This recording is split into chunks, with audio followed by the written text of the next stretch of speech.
Salam saudara-saudari kekasih di dalam nama Yesus Kristus, puji Tuhan, yang pada khususnya umat Kristiani Nasrani dimanapun berada, yang seiman, sekasih, sepadan dan percaya kepada Yesus. Saat ini kembali kita buat berita Injil perkataan yang hidup di channel YouTube Jurnal Polisi Online, yang pada khususnya umat Kristiani Nasrani yang seiman, sekasih dengan saya, supaya kita belajar bersama saat ini dengan cara datang di hadapan Tuhan. Bagaimana kita punya cara datang di hadirat daripada Allah, menunduk diri di hadapan Tuhan, maupun di dalam ibadah raya di gereja, ibadah kebaktian malam yang sudah dibentuk oleh organisasi saudara-saudariku masing-masing dimanapun berada. Di mana firman Tuhan kita pelajari pada siang hari ini, Dia berkata melalui firman-Nya menjelang hari terakhir atau menjelang akhir zaman, berdoalah dengan naungan Roh Kudus.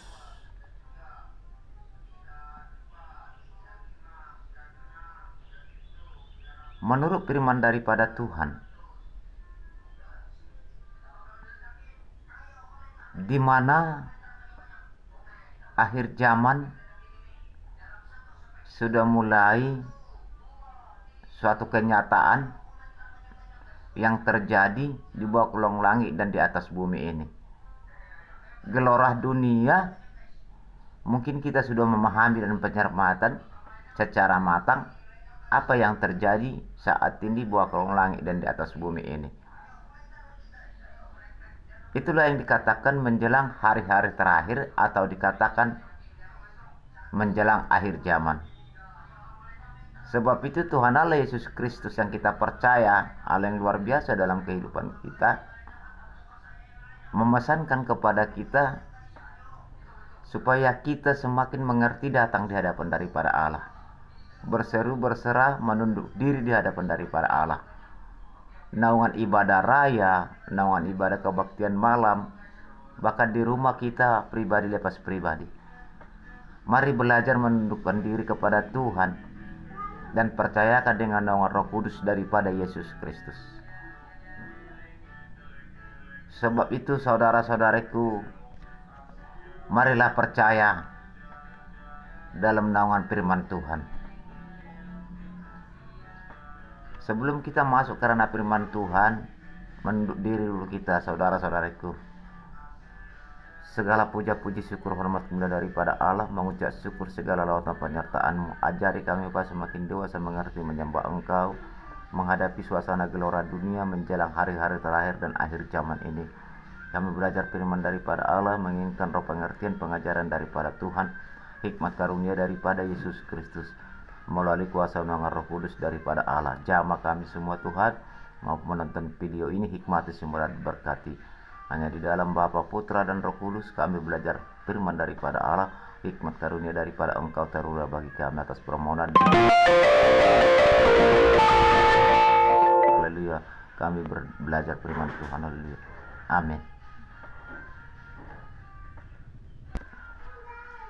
Oleh sebab itu firman Tuhan berkata, di saat kita datang beribadah menyembah Tuhan, supaya kita memahami, mempelajari dalam firman Tuhan, bahwa Tuhan Allah mengingatkan, berseru berserah, menunduk diri menyembah Tuhan, percayakan naungan Roh Kudus datang kepada Dia, supaya kita kuat, sanggup menghadapi gelora dunia, sanggup menghadapi tipu daya iblis, tipu muslihat iblis, bujuk rayuan kegelapan, tipu dosa. Ini yang kita hadapi menjelang hari-hari terakhir ini, saudara-saudariku. Sebab suasana kuasa kegelapan di bawah langit dan di atas bumi ini sudah bergelora, yang ingin memisahkan manusia dari jalan kebenaran Tuhan, yang menghancurkan pemikiran manusia. Itu saudara-saudariku. Saat ini langsung kita karena firman Tuhan di mana saudara-saudara yang menonton video ini nantinya kita share ke pertemanan persahabatan Facebook, WA yang pada khususnya umat Kristiani, supaya kita memahami bersama dan belajar bersama. Jadi saudara-saudariku pun nanti bisa buka kitab Anda di rumah. Benar enggak melalui naungan Roh Kudus menyembah Tuhan, supaya tidak keliru. Biar lebih jelas, ini firman Tuhan mengatakan, saudara-saudari, bertahanlah menghadapi suasana dunia dengan naungan Roh Kudus menyembah Tuhan, sehingga uluran tangan setia daripada Allah mendengar segala jawaban doa dan ibadah kita di hadapan Tuhan. Kenapa Tuhan Allah Yesus Kristus mengatakan itu dalam firman-Nya? Bahwa Tuhan Allah Yesus Kristus sudah bertahta di dalam kerajaan surga, sehingga rohnya dicurahkan kepada orang-orang percaya kepada Yesus Kristus, supaya kuat menghadapi kuasa kegelapan yang ingin memisahkan manusia dari jalan kebenaran daripada Allah, supaya mereka membawa maut kematian ke jurang maut kematian oleh karena dosa. Jadi ranah firman ini supaya kita belajar demi belajar datang menyembah Tuhan yang kehendak seturut daripada Allah.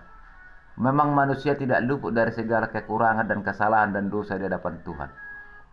Sebab itu firman ini berkata kita sudah supaya mampu belajar demi belajar di hadapan daripada Allah. Jangan sepele, saudara-saudaraku.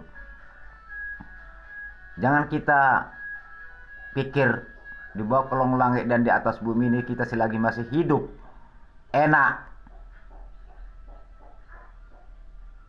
Hati-hati pernyataan firman di kelak kemudian.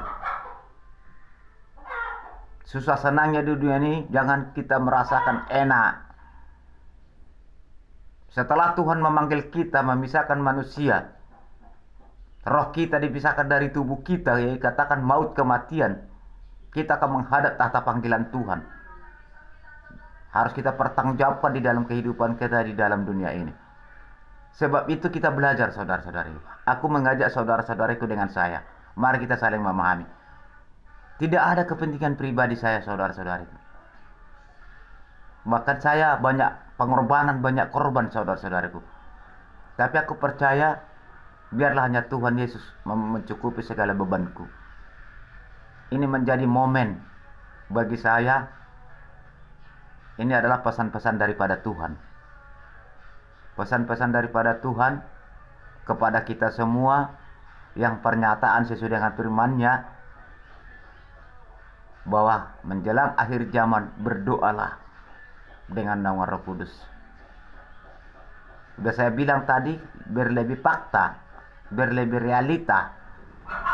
Saudara buka Yudas 1 ayat 17 sampai 22 supaya realita. Jadi tidak hanya kata-katanya, saudara-saudari. Percayalah. Di situ dikatakan, barang siapa yang mau mengejek-mengejek orang datang kepada kebenaran Tuhan, maka dia tidak memiliki kuasa Roh Kudus. Roh pemecah. Di situ tidak ada kuasa Allah dalam tubuhnya. Supaya kita memahami. Sebenarnya kuasa Roh Kudus itu bagi dia ada, tapi tidak dimanfaatkan. Karena tidak percaya kepada dalam keimanan menyembah Tuhan. Saudara baca di kitab Anda, di Android Anda, benar enggak? Kalau tidak benar, komen Anda YouTube ini. Siap saya di komen. Ini Tuhan memesankan kepada kita semua, saudara-saudariku. Tujuan ranah firman Tuhan ini supaya jangan kekeliruan datang kepada Tuhan. Bersujudlah di hadapan Tuhan. Rendah hatilah di hadapan daripada Allah. Percayalah dengan naungan Roh Kudus yang ada di hati kita menuntun kita. Percayakan jiwa dan tubuh kita datang menyembah Tuhan. Ibadah raya, kebaktian malam maupun doa pribadi di rumah masing-masing. Puji Tuhan, Tuhan selalu mengingatkan kita dalam firman-Nya. Ada beberapa pernyataan firman tentang naungan peranan Roh Kudus. Bukan hanya satu ayat. Banyak saudara-saudaraku di Injil Perjanjian Baru. Itu perkataan Yesus. Dulu pun Roh Kudus itu sewaktu nabi-nabi dulu, Rasul Tuhan dulu sudah ada. Tapi banyak dunia menolak, tidak mengerti sebelum pun Tuhan terjun ke dalam dunia ini. Itu saudara-saudara. Sebab itu Tuhan Yesus ada keberadaannya di dunia ini. Kita diingatkan. Bahkan murid-muridnya pun diingatkan. Setelah dia mau berangkat ke dalam surga, ke tahtanya kembali, sehingga dia memastikan dia akan mengutus kuasa Roh Kudus kepada umat-umat yang percaya kepada dia supaya kuat dan mengerti menyembah Tuhan. Sebab Tuhan Yesus sudah kembali ke dalam tahta kerajaannya di surga. Jangan sepele saudara-saudaraku. Kematian kita pun di saat Tuhan nanti memanggil belum tahu sejauh mana roh kita. Itu saudara-saudaraku. Ini pesan Tuhan kepada kita semua. Tidak bohong aku saudara-saudari. Benar, serius. Maka saya buat ini berita firman Tuhan ini di channel YouTube Jurnal Polisi Online. Setiap dia memberikan renungan kepada kita tidak lari dari kenyataan firman. Tujuan daripada ranah firman Tuhan ini supaya tidak tertipu oleh kuasa kegelapan. Tipu daya iblis, tipu muslihat, bujuk rayuan kegelapan, tipu dosa. Saat menjelang hari-hari terakhir yang kita hadapi adalah kuasa apa saudara-saudari? Kuasa kerajaan iblis di angkasa yang menghalangi doa manusia kalau tidak kita berdoa beribadah hadapan Tuhan dengan nama Roh Kudus. Kuasa-kuasa kerajaan bumi, kuasa-kuasa kerajaan laut yang ingin memisahkan manusia dari jalan kebenaran Tuhan. Itu sudah saya bermimpi itu saudara-saudara, tidak bohong saya. Bahkan mereka mengatakan, setitik selangkah pun kami tidak akan mundur memisahkan manusia dari jalan kebenaran Tuhannya. Jadi sehingga Tuhan saat ini mengingatkan kita menjelang akhir zaman, menjelang hari-hari terakhir. Apa peranan Roh Kudus? Saat ini kita paparkan supaya kita belajar bersama di rumah kita masing-masing. Lebih jelas saudara-saudariku, di dalam firman Tuhan tertulis Roma 8 ayat 12. Roh Kudus membebaskan orang percaya dari ikatan dosa. Bersama Roh Kudus kita memiliki kuasa untuk bebas dari hidup kita, tidak lagi dalam dosa dan kedagingan, melainkan dalam roh. Ini tolong dimatangi saudara-saudara, kita matangi semua dimanapun saudara-saudaraku belajar firman Tuhan. Galatia 5 ayat 22-23. Supaya kita memahami, Anda buka di kitab Anda di rumah. Roma 8 ayat 15 ayat 16. Karena ini durasi singkat. Yohanes 14 ayat 26. Kisah Para Rasul 5 ayat 32. Yohanes 3 ayat 5. 1 Korintus 3 ayat 16. Kisah Para Rasul 1 ayat 8. 1 Korintus 3 ayat 16. Supaya lebih jelas kita mematangi dalam firman Tuhan. Kisah Para Rasul 1 ayat 8. Ini pesan Tuhan bagi kita semua saudara-saudaraku. Tidak ada kepentingan pribadi saya. Saya dan kita pun tidak tahu apa yang terjadi ke depan. Saya tidak tahu. Tuhan selalu memesankan ini kepada kita. Besok, lusa, tahun depan, bulan depan, saya tidak tahu apa yang akan terjadi di dalam dunia ini.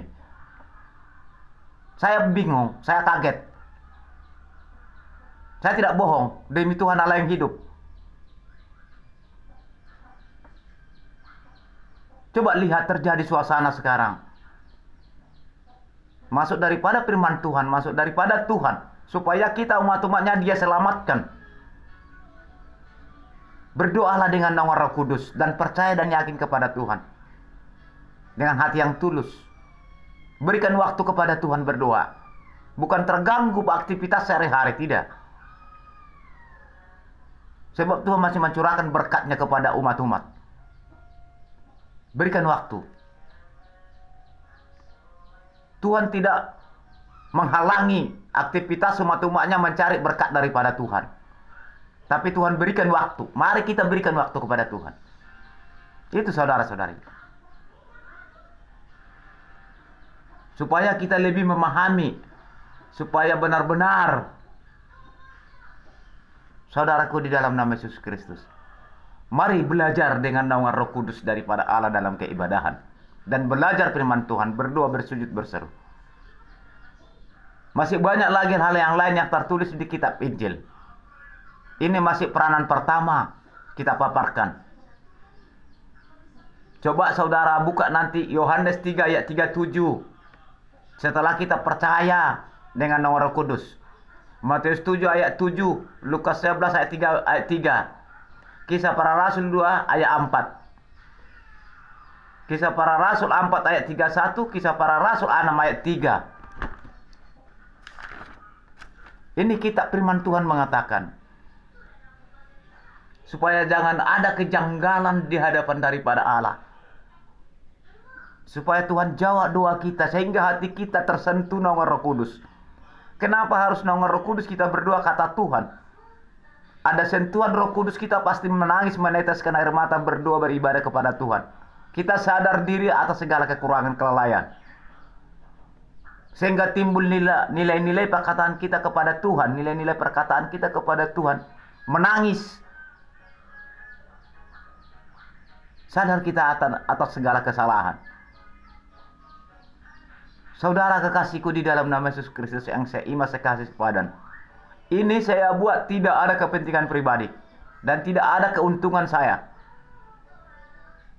Tetapi Tuhan memesankan kepada kita dalam kebersamaan.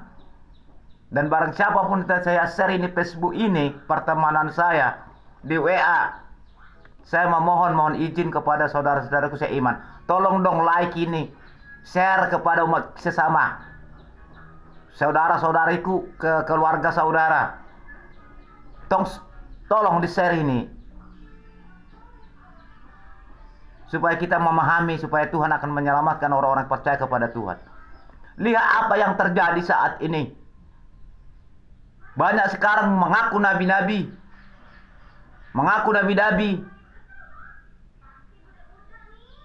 Seperti pernyataan firman menjelang hari terakhir. Akan banyak muncul guru-guru palsu. Nabi-nabi palsu.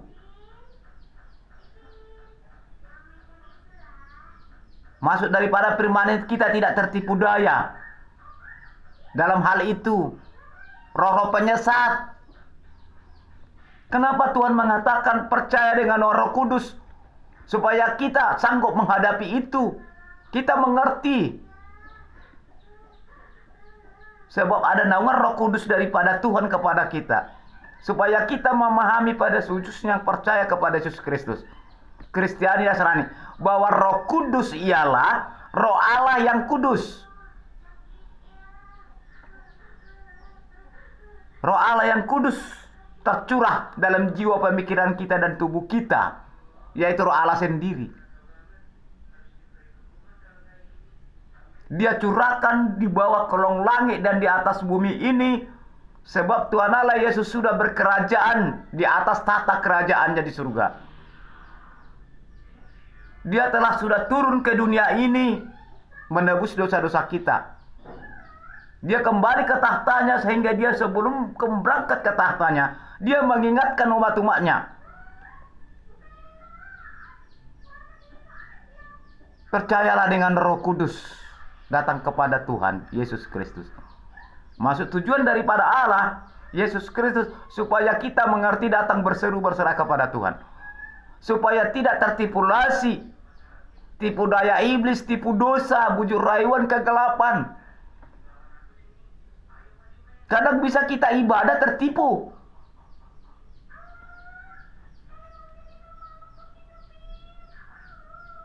Bisa kita tertipu. Sepertinya kita benaran datang kepada Tuhan. Tetapi kalau kita ada memiliki naungan Roh Kudus datang kepada Tuhan, pasti kita ada merasa sentuhan hati. Sadar kita dalam Tuhan, sadar dalam perbuatan. Maka firman Tuhan mengatakan, Roh Kuduslah yang mengubah segala sesuatu karakter manusia di dalam kebenaran daripada Allah. Itu saudara-saudaraku, itu firman Tuhan. Tadi sudah saya paparkan. Nanti Anda baca di rumah Anda, dimanapun saudara-saudaraku berada. Sama kita belajar ya saudara-saudaraku. Saya pun tetap juga tahap belajar. Supaya kita dapat melakukan dalam keibadahan kepada Tuhan. Berdoa kepada Tuhan. Mengucap syukur kepada Tuhan. Bersujud kepada Tuhan, percayakan nomor Roh Kudus yang ada di tubuh kita dan pemikiran kita. Firman Tuhan mengatakan bahwa daging dan tubuhmu adalah milik daripada Roh Kudus, baik daripada Allah. Sekalipun ada kekurangan kita di hadapan Tuhan, karena Tuhan tahu, saudara-saudariku, kekuatan iblis untuk menggoda kita, membujuk rayu kita supaya jatuh kita dari Tuhan. Maka firman Tuhan, maka Tuhan Allah mengatakan mengutus rohnya, mengingatkan, menyanggupkan setiap orang yang percaya di jalan kebenaran daripada Allah. Setiap orang yang percaya dalam firman Tuhan, melakukan berjalan demi berjalan jalan kebenaran Tuhan. Kita adalah target kuasa kegelapan. Kalau ingin saudara-saudariku percaya, praktekkan di rumah Anda. Buka kamar Anda, tutup rapi, berdoa Anda. Disitulah Anda menyatakan benar ada gangguan kuasa kegelapan saat kita berdoa. Maka Tuhan Allah mengingatkan dengan nama Roh Kudus. Salah satu contoh kita berdoa di kamar. Kalau kita nggak percaya kepada Roh Kudus, banyak gangguan. Aturan tidak gatal, kuping gatal. Aturan tidak gatal, hidung gatal. Ada-ada aja lah. Supaya tersendat kita berkata kepada Tuhan. Coba praktekkan Anda dimanapun saudara-saudaraku berada. Saya sudah praktekkan itu. Tetapi adanya nama Roh Kudus kita percaya. Sekiranya mereka ganggu, kita tahan itu. Apapun yang terjadi pekerjaan dia dalam tubuh kita dalam doa, mampu kita menahan. Sebelum berakhir doa kita karena ada Roh Kudus yang menguatkan. Itu salah satu contoh. Maka firman Tuhan mengingatkan menjelang hari-hari terakhir ini. Anda buka kitab Anda di rumah, supaya kita lebih memahami, belajar tentang dalam keibadahan kepada Tuhan. Pelajari saudara-saudaraku, mari kita belajar dengan naungan tuntunan Roh Kudus. Di kitab Injil Perjanjian Baru, mungkin di Perjanjian Lama pun ada. Itu dulu kita pahami, kita matangi, belajar pelan-pelan. Bukan hanya terus terburu-buru, tidak. Ada waktu, berikan waktu. Ada waktu, berikan waktu. Pahami. Pasti berubah pemikiran kita. Kalau kita percaya dengan Roh, pasti kita diubah. Di karakter diubah. Aturan tidak tahu, hikmat firman Tuhan tahu. Kita mengerti, hati terbuka melihat orang belas kasih. Coba saudara-saudariku praktekkan di mana-mana. Praktekkan dalam diri kita. Bahkan wajah kita diubah. Ada sinar keagungan dengan naungan Roh Kudus keilahiannya yang menyinari tubuh kita. Supaya kuasa kegelapan tidak bisa masuk tertipu daya dalam pemikiran kita. Supaya etikat-etikat kita tetap berjalan jalan kebenaran. Oleh karena naungan Roh Kudus. Itu saudara-saudaraku. Ini sebuah praktekkan saudara-saudaraku dimanapun saudara-saudaraku yang seiman, sekasih, sepadan, yang percaya kepada Yesus Kristus. Sama seperti saya. Sebab itu selalu saya buat khotbah di firman Tuhan di channel ini. Tidak ada, saudara-saudariku, kepentingan pribadi saya. Mohon izin, mohon maaf sebelumnya. Sebenarnya secara badani lahiriah saya tidak sanggup memberitakan seperti ini. Tetapi karena desakan Tuhan, masuk renungan, beritakan Injilku anakku. Jangan kau takut, aku menyertaimu.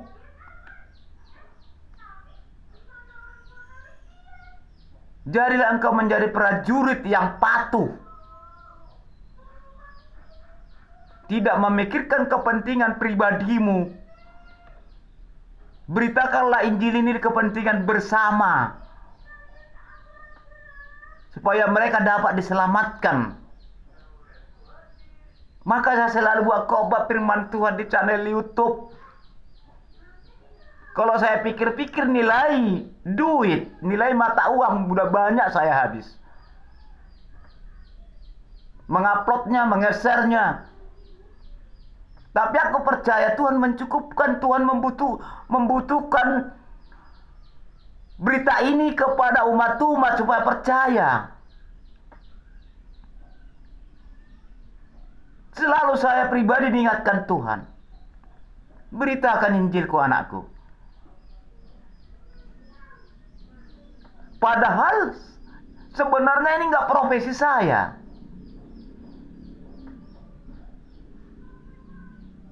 Ingat seperti dahulu Nabi Elia, Nabi Elisa, rasul-rasul yang saya hikmati. Tapi percayalah, berdoalah engkau kepada aku, belajarlah dalam firman-Ku. Maka saya berani buat berita firman Tuhan ini di channel YouTube.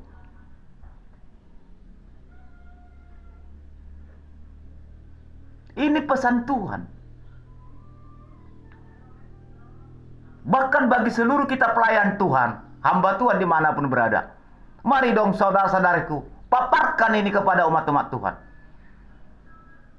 Tampilkan ini firman ini kepada domba Tuhan, jemaat Tuhan dimanapun pelayan Anda, saudara-saudariku. Berdoalah dengan nama Roh Kudus. Saya tidak bohong. Kalau Anda ingin mempelajari, coba dipraktekkan. Kalau nggak mau, silakan saudaraku. Terserah saudara-saudariku.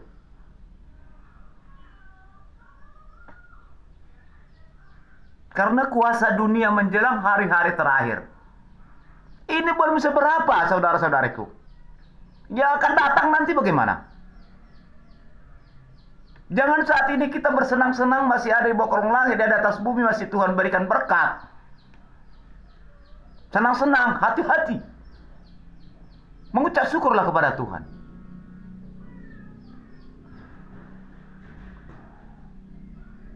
Itu tentang kehidupan manusia di bawah kolong langit dan di atas bumi. Itu daripada rahasia daripada Tuhan.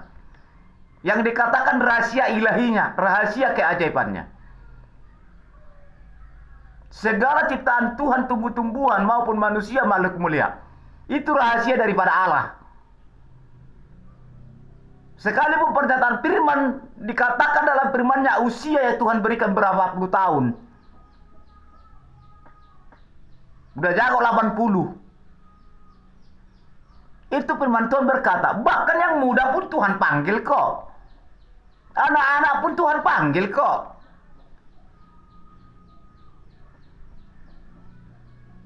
Kita mari belajar. Kita belajar pelan-pelan demi pelan-pelan. Tuhan bukan terus memaksakan, hai anakku, bertobat kau. Ini hari kau bertobat. Bukan itu kata Tuhan. Bertobatlah.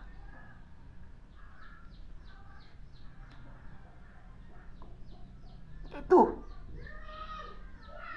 Bertobatlah anakku. Bukan dikatakan, hei anakku, ini hari kau harus bertobat. Kalau tidak, ku jemput nyawamu. Tidak ada kata Tuhan sedemikian. Belajarlah bertobat. Karena pertobatan kita adalah untuk kita dalam keselamatan di kelak kemudian. Supaya kita tidak menjadi makhluk neraka supaya kita menjadi makhluk surgawi. Jangan salah ya saudara-saudariku. Orang mati dengan orang hidup akan Tuhan bangkitkan. Di kelak penghakiman pengadilan yang terakhir, akan dia ubah manusia itu sebuah makhluk. Bukan daging dan tubuh dibangkitkan, tidak. Dia ubah kita makhluk. Di kelak penghakiman daripada Allah, sesuai pernyataan firman-Nya. Apakah kita menjadi makhluk surgawi atau makhluk neraka? Firman Tuhan berkata, semasa hidupmu lah, berikan kesempatan waktumu datang kepadaku, kata Tuhan. Kalau sudah mati tidak ada lagi pengampunan. Hanya menunggu sidang pengadilannya. Maka mari belajar. Tuhan mengingatkan selalu. Apa kata firman bagi orang yang percaya kepada Yesus Kristus? Aku datang kepada orang yang jahat yang belum mengenal kebenaran firman-Ku. Bertobatlah.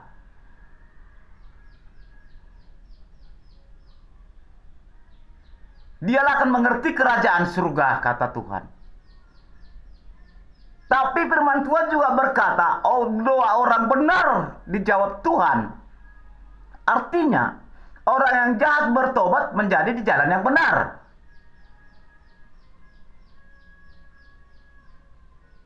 Itu saudara-saudariku.